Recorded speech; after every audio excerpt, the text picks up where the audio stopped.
Because, that's part of the problem that we aren't able to. So that they have mass, I mean, that's part of the Or in healthcare other thing is countries. bulk purchasing. So it's complicated, but Europe, I mein, we're working in Canada right now with the Canadian agency, the European Medicine Agency for Europe.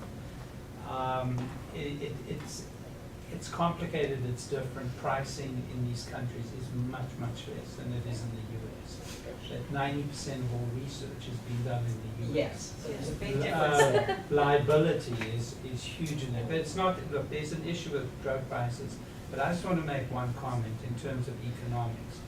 I'm a firm believer it's up to the pharmaceutical biotech companies show data that you can save money on the back end. It's not up to a health plan to try and figure it out for themselves.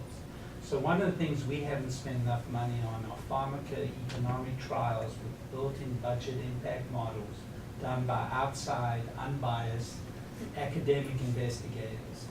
And I think that's where new drugs come into the market and asking for rapid adoption. Need to have to go Blue Shield or Anthem or Optum or whatever and say, look, we've got a great drug, it's going to cost this much, and we're going to show you data. And it's got to be competitive. More and more are doing that. More No, and they more. are, but I'm Yeah. saying today, if you just come to market and say we've got a great breakthrough drug, you figure out how to pay for it.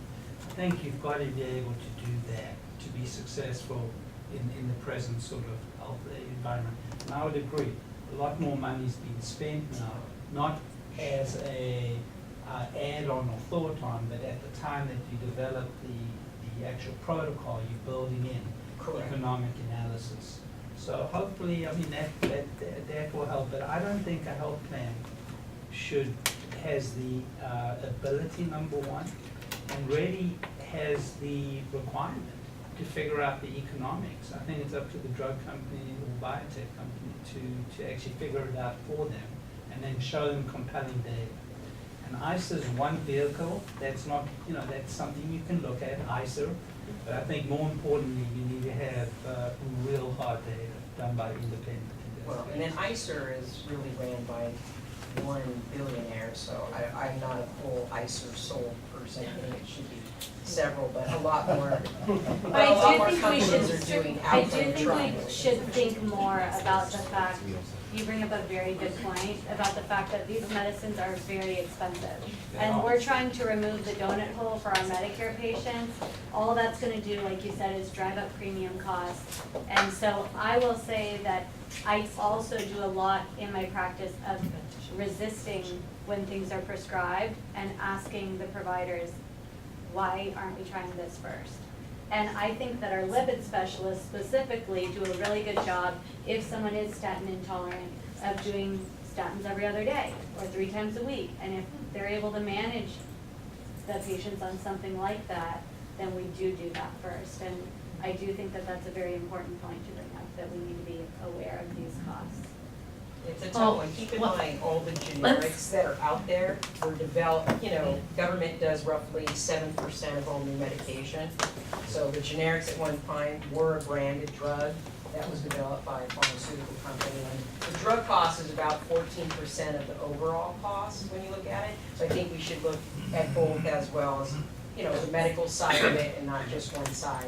Yeah, I think this is, we could continue this conversation for a long time on multiple spectrums, but I just want to comment how beautiful of a discussion that was. I mean, we've heard from how to do breakthrough and personalized medicine, molecular basis, to real drugs that are available right now to help our patients and the challenges of implementation and the ways to overcome them. So what a great multidisciplinary discussion. This is what the RightCare initiative is about. And then figuring out on the back end, how do we apply it broadly to the population or change guidelines so that we are really all on the same page. So thank you all for coming. We are going to continue these great meetings. The next one is October 29th, topic to be decided soon. And here are the 2020 dates if you want to add them to your calendar. We really enjoy all of you guys being here. Dr. Kane. I just want to make a comment that, these new insights are actually becoming practical.